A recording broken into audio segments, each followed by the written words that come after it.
Chapter 28. Only Charlie Left. Which room shall it be next? Said Mr. Wonka as he turned away and darted into the elevator. Come on, hurry up. We must get going. And how many children are there left now? Little Charlie looked at Grandpa Joe, and Grandpa Joe looked back at little Charlie. But, Mr. Wonka, Grandpa Joe called after him, there's only Charlie left now. Mr. Wonka swung around and stared at Charlie. There was a silence. Charlie stood there holding tightly on Grandpa Joe's hand. You mean you're the only one left? Mr. Wonka said, pretending to be surprised. Why, yes, said Charlie. Yes. Mr. Wonka suddenly exploded with excitement. But my dear boy, he cried out, that means you've won.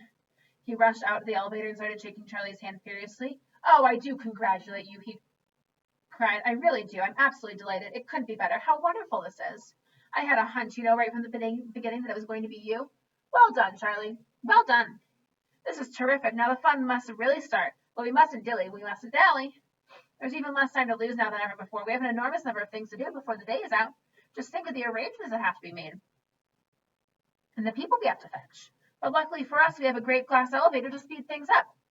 Jump up, my dear. Jump up. You too, Grandpa Joe, sir. This time I shall choose the button we're going to press. Mr. Wonka's bright twinkling blue eyes rested for a moment on Charlie's face. That's the picture. Something crazy is about to happen now, Charlie thought. But he wasn't frightened. He wasn't even nervous. He was just terrifically excited, and so was Grandpa Joe. The old man's face was shining with excitement as he watched every move that Mr. Wonka made. Mr. Wonka was reaching for the button high on the glass ceiling of the elevator. Charlie and Grandpa Joe both craned their necks to read what it said, and the label said, Up and Out. Up and out, thought Charlie. What sort of room is that? Mr. Wonka pushed the buttons.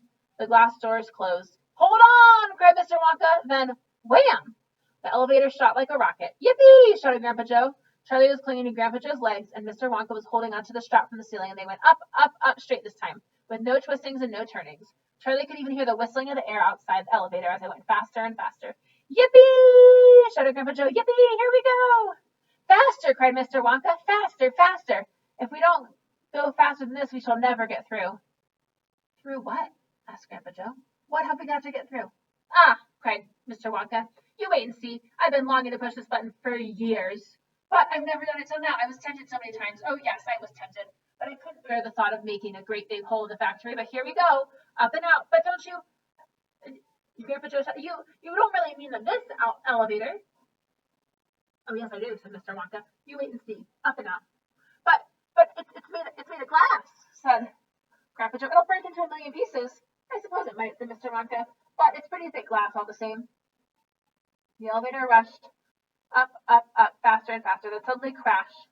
The most tremendous noise of splintering wood and broken tiles came directly above their heads, and Grandpa Joe shouted, Help! It's the end! We're done for! Mr. Wonka said, No, we're not. We're through. We're out. Sure enough, the elevator had shot right through the roof of the factory, was now rising into the sky like a rocket. And the sunshine was pouring in through the glass roof. In 5 seconds, there was 1,000 feet up in the sky. They were 1,000 feet up in the sky. The elevator's gone mad! Shouted Grandpa Joe. Have no fear, my dear sir, said Mr. Wonka calmly, and he pushed another button. The elevator stopped. It stopped and hung in midair, hovering like a helicopter, hovering over the factory and over the town itself, which lay spread out below them like a picture postcard.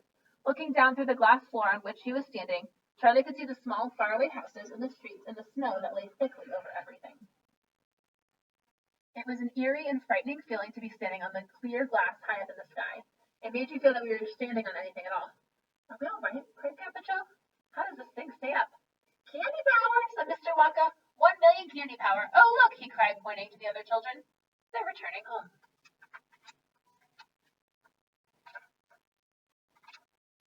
And that is the picture for chapter 28. Tomorrow we'll finish the book with chapter 29.